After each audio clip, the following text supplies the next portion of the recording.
It took me 14 years of homeschooling 6 kids and one very hard season in motherhood to learn this. A slow homeschool year is not automatically a failed homeschool year, and your child is not automatically behind just because your year did not look like the plan you made in July. I had to learn this the hard way. There was a season when one of my daughters was diagnosed with JDM, juvenile dermatomyositis. This is a rare autoimmune disease that about 1 in a million children are diagnosed with a year. And during that time, our homeschool looked nothing like what I thought it was supposed to look like. There were hospital stays, steroids, shots, appointments, treatment days, exhaustion, and a lot of unknowns. And honestly, for about a year, we did very little formal school. Not because I stopped caring, not because education did not matter, but because our family was walking through something that required us to slow down. And looking back, I can say this with confidence. That year was not wasted. Hey friends, welcome back to Plan Prep Pray. Today, I want to share something that changed the way I see homeschooling, motherhood, planning,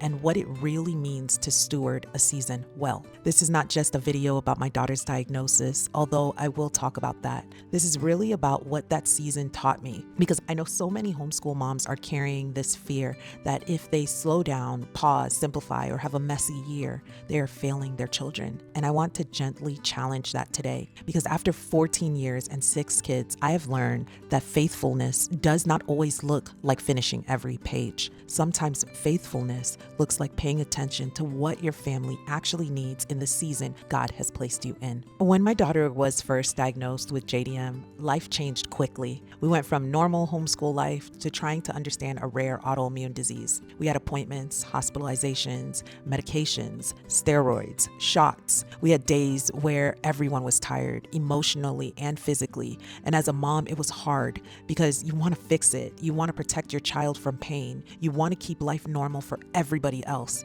And at the same time, you are still looking around at your other children, your home, your homeschool, and wondering, how am I supposed to keep all of this going? The honest answer was, I couldn't keep it all going the same way. So we slowed down. We did not finish everything I would have wanted to finish. There were days when school was reading together on the couch. There were days when school was conversations in the car. There were days when school was just being a family and learning how to care for one another. And at first that scared me, because homeschool moms know that little voice. You're falling behind. You're not doing enough. What if you mess them up? But the Lord used that season to show me something I do not think I would have learned as deeply any other way. My children were not machines on a conveyor belt. They were not ruined because we had a hard year. And my homeschool was not a failure because it had to bend under the weight of real life. One of the biggest blessings in that season was that we homeschooled. For our family, homeschooling gave us room to rest, to go to appointments, to adjust our days without forcing a normal schedule into an abnormal season, room to just be together. And I think sometimes we forget that this is one of the gifts of homeschooling. We are not just recreating school at home,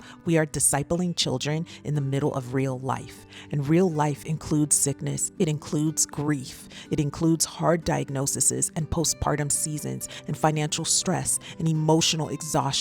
Because we homeschool, we can ask, what does faithfulness look like right now? Not, how do I make this season look like everybody else's? That was huge for me because I love planning. I love structure. I love a good routine. But a plan is a tool. It is not the master. And sometimes good stewardship means changing the plan. And if you are in one of those seasons right now and your home feels like it is barely holding together, I made something for you. It is a free workshop called 5 Tiny Habits for a Peaceful Home. It is not about doing more. It is about finding the small, steady things that actually make a difference when life is hard and your capacity is low. I'll leave the link below. Go grab it. It is completely free. So that season also changed how I think about being behind, because homeschool moms say that all the time. My child is behind in math. We're behind in our curriculum. We're behind where I thought we'd be by now. But one question I've started asking is, behind compared to what? Behind compared to the public school schedule, behind compared to another homeschool family online,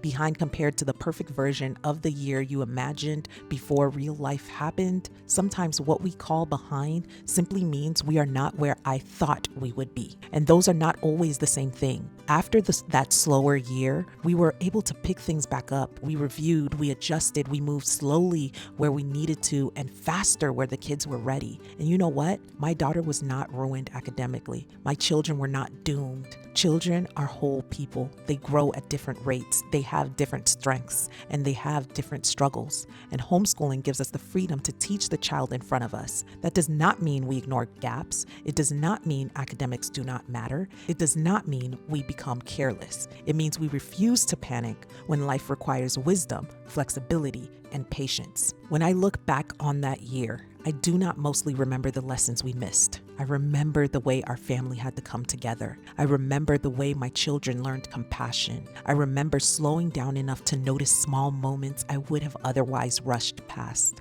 I remember realizing that togetherness was not a distraction from the homeschool. It was part of the homeschool. My children were learning that we care for the weak. They were learning that people matter more than plans. They were learning that suffering is not outside of God's hands. They were learning that family shows up for each other. Those are not wasted lessons. Those are not lesser lessons. And I think sometimes we are so busy trying to prove that our homeschool is enough that we forget to notice the fruit God is growing right in front of us. So if you're in a hard season right now, here's what I would tell you. First, simplify without guilt. You may not be able to do all the subjects, all the activities, all the projects, all the extras right now. That is okay. Choose what matters most for this season. For a lot of families, that might be Bible, reading, and math for a little while. Second, let real life count. Reading on the couch counts. Audiobooks count. Conversations count. Helping care for a sibling counts. Writing letters, cooking, listening, praying, serving, learning how to be patient. None of that is nothing. No, it does not replace academics. It does not replace everything forever, but it is not nothing. Third, make a plan for coming back gently. You do not have to jump from survival mode to a full schedule overnight. Start with one steady block, then add one thing back at a time. You can rebuild, you can review, you can fill gaps, you can start again. And lastly, remember that your homeschool is not held together by your perfect execution. Yes, plan well. Yes, teach diligently.